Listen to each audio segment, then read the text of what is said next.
The Netherlands, a land of windmills and canals, presented a picture of tranquility in the years leading up to World War II. Its flat, fertile landscapes stretched towards the North Sea, dotted with picturesque villages and bustling cities. The Dutch people, known for their resilience and practicality, had cultivated a society deeply rooted in tradition and trade. Life moved at a slower pace, marked by the rhythmic churning of windmills and the gentle sway of tulips in the breeze. Dutch society was a tapestry of diverse communities, each contributing to the nation's rich cultural heritage. From the fishing villages of the coast to the industrial heartlands of the south, a shared sense of national identity bound the people together. Art and culture flourished, with renowned artists like Piet Mondrian pushing the boundaries of creativity. The vibrant cafe culture fostered intellectual exchange and a sense of community. Music filled the air, from the traditional folk songs of the countryside to the classical compositions performed in grand concert halls. The Dutch people were proud of their history of independence and self-reliance.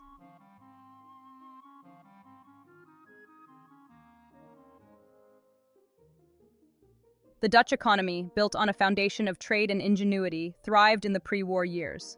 Amsterdam, the nation's capital, was a global financial center, its stock exchange buzzing with activity.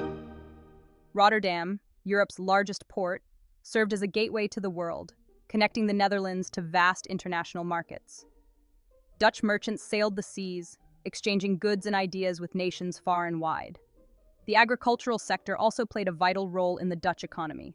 The fertile polders, reclaimed from the sea, yielded bountiful harvests of crops and livestock. The iconic windmills, symbols of Dutch ingenuity, powered the pumps that kept the land dry and productive. Dairy farming was a particularly important industry, producing world-renowned cheeses and other dairy products. The Dutch East Indies, a sprawling archipelago in Southeast Asia, provided a steady stream of resources and wealth. Spices, rubber, and other valuable commodities flowed into Dutch ports, fueling the nation's economic engine. The colonial relationship, however, was complex and fraught with tensions.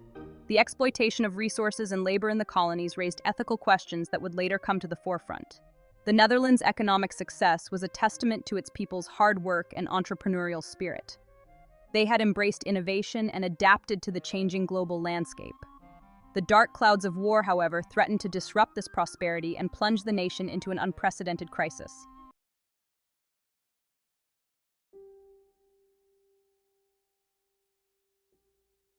As the 1930s drew to a close, a sense of apprehension hung over the Netherlands. The news from abroad was increasingly ominous. Germany's annexation of Austria and Czechoslovakia sent shockwaves through Europe.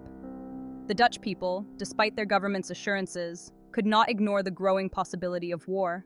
They followed the events unfolding across the continent with a mixture of fear and uncertainty. Daily life continued, but the shadow of war loomed large. Families gathered around radios, listening to news reports with bated breath. Conversations revolved around the possibility of invasion and the potential consequences for the Netherlands. The government issued pamphlets and broadcast public service announcements, advising citizens on how to prepare for an emergency. The Dutch government, while publicly maintaining its commitment to neutrality, began to make preparations for war. They stockpiled essential supplies, strengthened their defenses, and mobilized their armed forces. They also made contingency plans for evacuating civilians from major cities in the event of an attack. The atmosphere was tense, with a palpable sense of impending doom. Despite the growing anxieties, Dutch society remained resilient. People went about their daily lives, trying to maintain a sense of normalcy in the face of uncertainty. They hoped that war could be averted, but they also prepared for the worst. The idyllic peace of the Netherlands was about to be shattered. Dutch society was characterized by a relatively high degree of social harmony and religious tolerance. While the majority of the population was Christian, there were also significant Jewish and Muslim communities. The Dutch constitution guaranteed freedom of religion, and people of different faiths coexisted peacefully. This tradition of tolerance stemmed from the Netherlands' history as a haven for religious refugees fleeing persecution in other parts of Europe. The Jewish community had a long and established presence in the Netherlands. They played an important role in Dutch society, contributing to the nation's cultural, economic, and intellectual life. Jewish businesses thrived, and Jewish artists, writers, and intellectuals made significant contributions to Dutch culture. Synagogues and Jewish cultural centers were integral parts of Dutch cities and towns.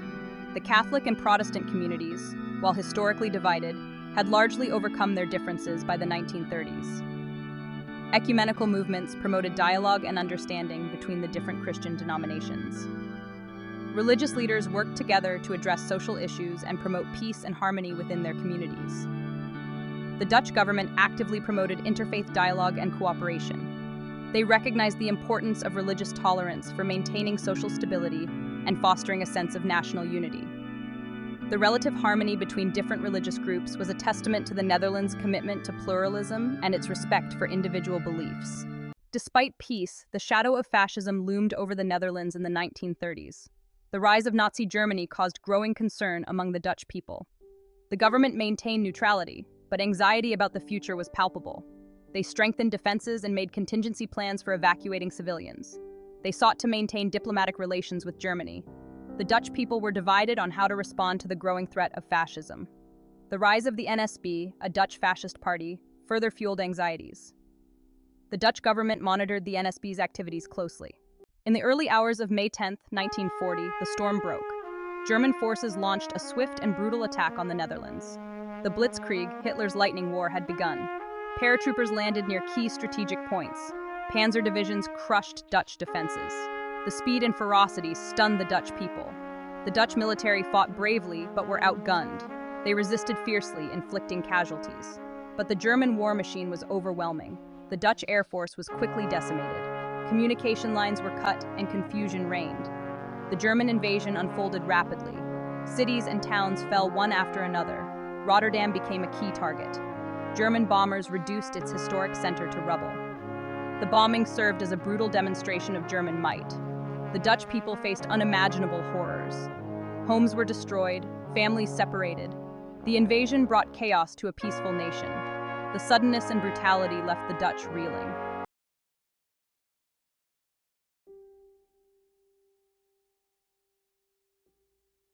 The bombing of Rotterdam on May 14, 1940, stands as one of the most horrific events in Dutch history.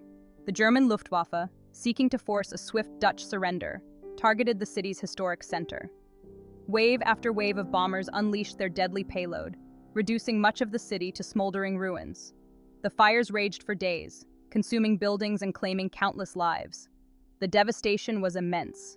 Nearly 900 people were killed, and tens of thousands were left homeless. The city's infrastructure was crippled, its port facilities destroyed. The bombing of Rotterdam sent shockwaves throughout the Netherlands and the world. It was a stark demonstration of the destructive power of modern warfare and a grim foreshadowing of the horrors to come. The bombing of Rotterdam had a profound psychological impact on the Dutch people. It shattered their sense of security and instilled a deep fear of the German war machine. The images of the burning city, broadcast on newsreels and printed in newspapers, became etched in the nation's collective memory. The destruction of Rotterdam also had a strategic significance. It served as a warning to the Dutch government that further resistance would be met with even greater brutality. The Dutch, facing the prospect of further devastation, were forced to reconsider their options. The bombing of Rotterdam played a crucial role in the Dutch decision to surrender. Even as the German war machine rolled across the Netherlands, a spark of defiance ignited. The Dutch resistance began to take shape. Ordinary citizens engaged in acts of sabotage. They distributed newspapers, hid refugees, and provided intelligence. The resistance represented a beacon of hope. It was a diverse movement united against the Nazi regime.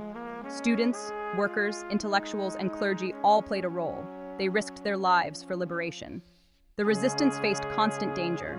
The Gestapo hunted them relentlessly. Capture meant imprisonment, torture, and often death. They disrupted supply lines and provided intelligence. Their acts contributed to the liberation of the Netherlands. On May 15, 1940, just 5 days after the invasion began, the Netherlands formally surrendered to Germany. Queen Wilhelmina and the Dutch government fled to exile in London, leaving the nation under the heel of Nazi occupation. The surrender marked a dark chapter in Dutch history, the beginning of 5 years of hardship, oppression, and struggle. The German occupation transformed Dutch society. The Nazis imposed their ideology and their laws on the conquered nation. Freedom of speech and assembly were suppressed. Jewish citizens were persecuted and subjected to increasingly discriminatory measures. The Dutch people found themselves living under a regime that sought to control every aspect of their lives. The Dutch economy was harnessed to serve the German war effort. Factories were retooled to produce weapons and supplies for the Wehrmacht. Food and other resources were requisitioned, leading to shortages and hardship for the Dutch population. The Dutch people faced increasing economic hardship as the occupation dragged on. Despite the hardships and oppression, the Dutch people never gave up hope. The resistance movement continued to operate underground, and acts of defiance, both large and small, persisted. The Dutch people, though occupied, remained resolute in their determination to regain their freedom and rebuild their shattered nation. The Nazi occupation of the Netherlands was swift and systematic. Headed by Reichskommissar Arthur Seyss-Inquart, the Germans established a military administration. Civil liberties were curtailed, and freedom of speech and assembly were abolished. The Dutch people found themselves living under a regime that sought to control every aspect of their lives. The Nazi occupation forces maintained a tight grip on Dutch society through a network of informers and collaborators. The Gestapo instilled fear and paranoia, monitoring every aspect of Dutch life. The Dutch economy was quickly integrated into the German war machine. The Nazi occupation created deep divisions within Dutch society. Some chose to collaborate, hoping to gain favor or protect their interests. Others joined the resistance, risking their lives for liberation. The lines between collaboration and resistance were often blurred. The NSB actively collaborated with the Germans. They held positions in the occupation administration. They helped identify and persecute Jews and resistance fighters. The NSB's collaboration deepened societal divisions. The resistance movement continued to grow and evolve. They engaged in sabotage, distributed newspapers, and provided intelligence. They also helped Jews escape from the Nazis. The resistance represented hope and defiance. The choices faced by ordinary citizens were complex and agonizing. Some collaborated out of fear or necessity. Others simply tried to survive. The moral dilemmas of occupation left lasting scars on the nation's psyche. The persecution of the Jews was a particularly dark chapter in the history of the Nazi occupation. The Netherlands had a long history of religious tolerance, and the Jewish community was deeply integrated into Dutch society. However, the Nazis brought their anti-Semitic ideology with them, and the Jews of the Netherlands became targets of systematic persecution. The Germans implemented a series of discriminatory measures against Jewish citizens. They were stripped of their rights, their businesses were confiscated, and they were forced to wear the Yellow Star of David. Jewish children were expelled from schools, and Jews were banned from public places. The Nazis gradually isolated the Jewish community, preparing the ground for their eventual deportation and extermination. The Dutch government in exile in London condemned the persecution of the Jews and urged the Dutch people to resist. However, the occupation authorities effectively suppressed any organized opposition. Many Dutch citizens, out of fear or indifference, stood by as their Jewish neighbors were rounded up and deported. The majority of Dutch Jews were transported to concentration and extermination camps in Eastern Europe. Auschwitz-Birkenau became the final destination for many. The Dutch Jewish community was decimated, with over 100,000 Jews murdered in the Holocaust. The persecution of the Jews remains a stain on Dutch history, a stark reminder of the dangers of intolerance and indifference. Daily life under Nazi occupation was a constant struggle for survival. The Dutch people faced shortages of food, fuel, and other essential goods. The German war machine consumed vast quantities of resources, leaving little for the civilian population. The black market thrived, providing a lifeline for many, but also creating opportunities for exploitation and corruption. The Dutch people adapted to the harsh realities of occupation with characteristic resilience. They developed creative ways to cope with shortages, bartering goods and services, and growing their own food. They learned to make do with less, mending clothes and repurposing materials. They maintained a sense of community, supporting each other through difficult times. The occupation years brought a profound sense of uncertainty and fear. People lived with the constant threat of arrest, deportation, or worse. Families were separated, and loved ones disappeared without a trace. The psychological toll of occupation was immense. Despite the hardships and anxieties, the Dutch people never lost hope. They clung to their traditions and their cultural identity. They listened to forbidden radio broadcasts from London, seeking news of the war and the eventual liberation. They found solace in small acts of resistance, expressing their defiance in subtle ways. The Dutch spirit, though tested, remained unbroken. The Nazis sought to control not only the physical lives of the Dutch people, but also their minds. They implemented a policy of cultural suppression, banning books, films, and music deemed subversive or un-German. They promoted Nazi ideology through propaganda, controlling the press and broadcasting radio programs designed to shape public opinion. Dutch artists, writers, and intellectuals faced a difficult choice. Some chose to collaborate with the occupiers, producing works that conformed to Nazi ideology. Others went underground, continuing to create and circulate their work clandestinely. The cultural landscape of the Netherlands became a battleground between Nazi propaganda and Dutch resistance. The Nazis attempted to rewrite Dutch history, portraying the Netherlands as a Germanic nation with a shared heritage with Germany. They promoted the idea of a greater Germanic Reich, in which the Netherlands would play a subordinate role. They sought to erase Dutch national identity and replace it with a Nazi-approved version of history. The Dutch people, however, resisted these attempts at cultural manipulation. They continued to cherish their own history and their own cultural traditions. They listened to forbidden music, read banned books, and kept alive the flame of Dutch culture. The cultural resistance played an important role in maintaining Dutch national identity and strengthening the resolve to resist the occupation. As the Allied forces advanced towards the Netherlands in autumn 1944, the retreating German army implemented a scorched earth policy, destroying infrastructure and disrupting transportation networks. This led to the Hongerwinter, or Hunger Winter. The Dutch faced starvation. The blockade cut off the Western Netherlands. Food supplies ceased to arrive. It was a calculated act of cruelty. The Germans sought to inflict suffering. The Hunger Winter left an indelible scar on Dutch history. Hunger.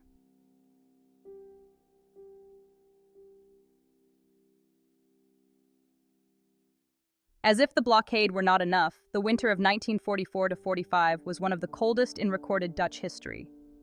Freezing temperatures gripped the land, exacerbating the already dire situation. Canals froze solid, further disrupting transportation. Fuel supplies, already scarce, became virtually non-existent. The Dutch people shivered in unheated homes, their bodies weakened by hunger and cold. The harsh winter conditions added another layer of misery to the already unbearable suffering. People huddled together for warmth, burning whatever they could find to stave off the bitter cold. Furniture, books, and even wooden shoes were sacrificed to the flames. The icy winds howled through broken windows, carrying with them the specter of death.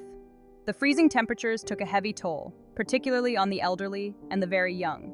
Hospitals, lacking adequate heating and medical supplies, struggled to cope with the influx of patients suffering from hypothermia and malnutrition.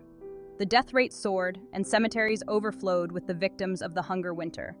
The harsh winter conditions also hampered the efforts of the resistance movement. Travel became treacherous, and communication networks were disrupted. Resistance fighters, themselves suffering from hunger and cold, struggled to maintain their operations. The Hunger Winter tested the limits of human endurance.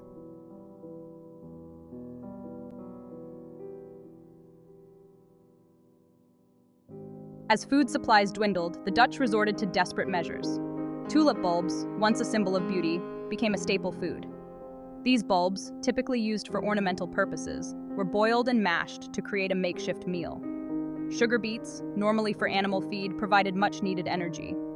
They were often boiled down to create a syrup or eaten raw when no other options were available. The Hunger Winter reduced the Dutch to near starvation. Many families faced severe malnutrition, and the lack of food led to widespread suffering. Long lines formed at food distribution centers, but supplies were scarce. The resilience and resourcefulness of the Dutch people during this time remain a poignant reminder of the war's harsh realities. People shared food, and farmers risked their lives to help. The Swedish white buses saved thousands of malnourished children. The Dutch resistance smuggled food and organized soup kitchens. Anne Frank's diary became a symbol of hope and resilience. The February strike of 1941 saw thousands of Dutch workers protest against the persecution of Jews. During the hunger winter of 1944-45, the Dutch people showed incredible solidarity, sharing whatever little they had. Allied planes dropped food supplies in Operation Manna, bringing relief to the starving population. Many Dutch families bravely hid Jewish children, risking their own lives to save others.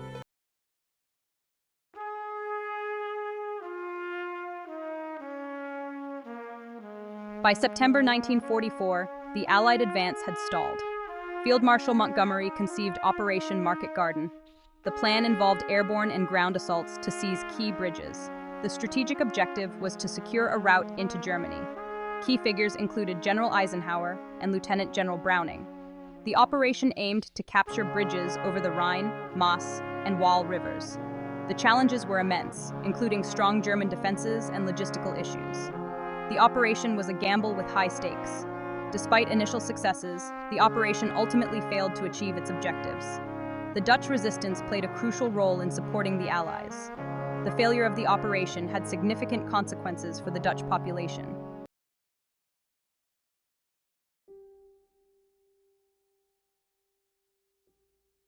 Operation Market began on September 17, 1944. Thousands of paratroopers from the 101st Airborne, 82nd Airborne, and the British 1st Airborne Division descended behind enemy lines. They secured key bridges over the Maas, Waal, and Rhine rivers, achieving initial successes. However, they faced immediate challenges, including communication issues and fierce German counterattacks.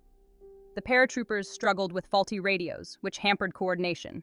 German reinforcements, including tanks and infantry, quickly moved to counter the airborne landings. Despite their bravery, the paratroopers were forced into defensive positions, facing intense firefights. The operation ultimately failed to achieve its objectives, leading to significant Allied casualties.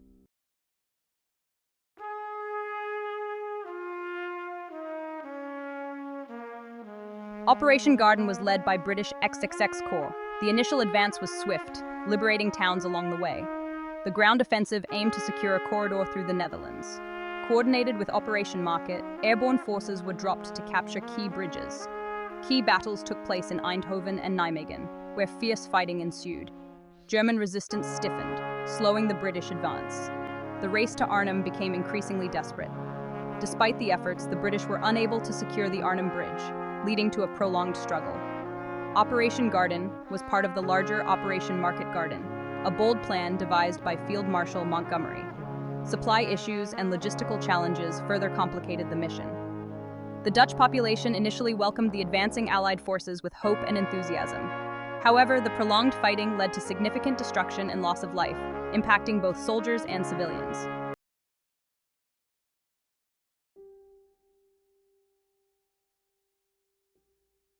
The British 1st Airborne Division faced strong German forces. For 9 days, they held their ground against overwhelming odds. Despite their valiant efforts, they were ultimately forced to surrender. The Battle of Arnhem was a tragic yet heroic episode in the war. This battle was part of Operation Market Garden, an ambitious plan to end the war quickly.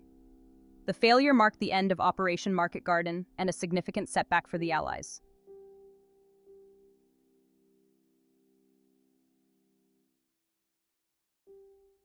Operation Market Garden ended in failure. The bridge at Arnhem remained in German hands. The operation highlighted the limitations of airborne assaults. The courage of the soldiers became a source of inspiration. The Dutch resistance played a crucial role in the fight against the occupiers. Civilians endured immense hardships, yet their resilience was remarkable. WWII taught the importance of unity and the high cost of freedom. The post-war period saw the Netherlands rebuild and remember. Memorials and commemorations ensure that the lessons of the past are never forgotten. The legacy of WWII continues to shape the nation's identity and values.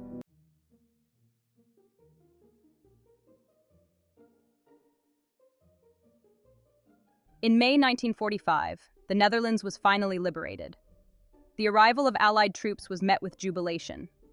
The dark years of occupation were over. The Dutch looked forward to a future of peace and freedom. The joy of liberation was felt across the country. The Dutch began rebuilding their lives and their nation. Queen Wilhelmina returned from exile, symbolizing hope and renewal. The memories of those days remain a testament to the resilience and spirit of the Dutch people. Communities came together to rebuild, laying the foundations for a brighter future. The joy of liberation was not just in the moment, but in the promise of what was to come.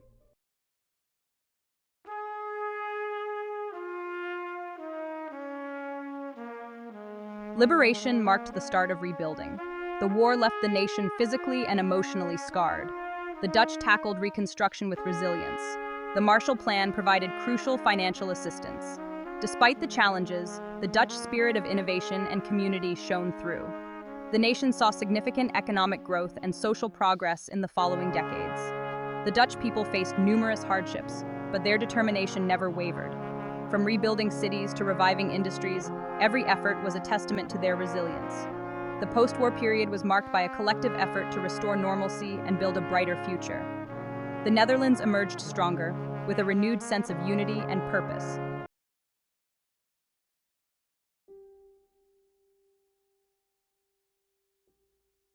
The war left deep psychological scars. The Dutch confronted their complicity in the Holocaust. Healing required open dialogue and acknowledgement of past wrongs. The scars of war gradually began to heal. The process of reconciliation was long and arduous. Communities came together to rebuild and remember. The Netherlands emerged stronger, with a commitment to peace and justice. The legacy of trauma and reconciliation continues to shape Dutch society today. Through education and remembrance, the Netherlands honors its past and looks to a future of unity and understanding.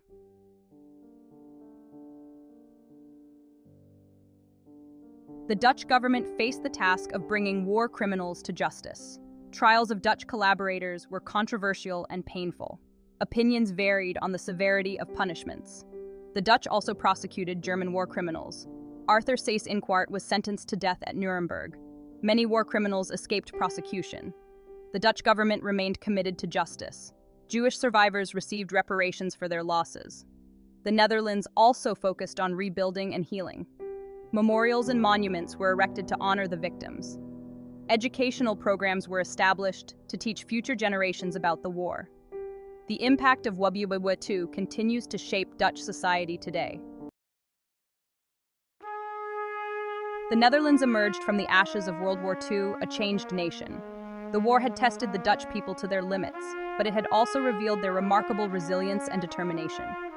The experience of occupation, the hunger winter, and the fight for liberation shaped the nation's identity and its values.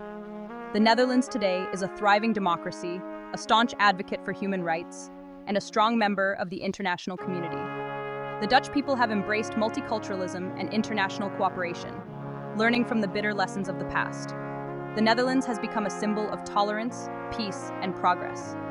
The Dutch economy, rebuilt after the war, has become one of the most innovative and competitive in the world.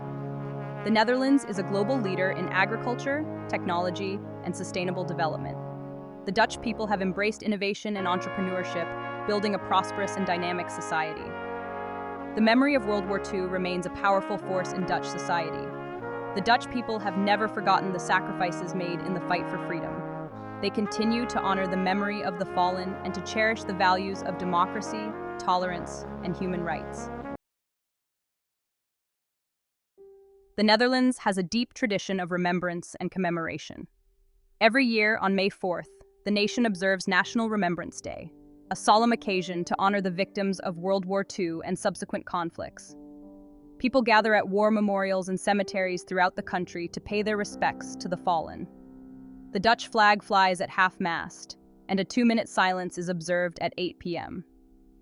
On May 5th, Liberation Day, the Netherlands celebrates its freedom.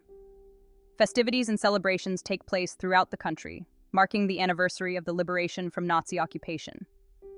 Liberation Day is a joyous occasion, a time to celebrate the triumph of freedom over tyranny and to remember the sacrifices made to achieve it. Museums and memorials throughout the Netherlands preserve the memory of World War II and educate future generations about the horrors of war and the importance of peace. The Anne Frank House in Amsterdam, where Anne Frank and her family hid from the Nazis, has become a powerful symbol of the Holocaust and a testament to the resilience of the human spirit. The Dutch people, through their acts of remembrance and commemoration, ensure that the lessons of World War II are never forgotten. They honor the sacrifices of those who fought for freedom and reaffirm their commitment to building a world of peace, justice, and understanding.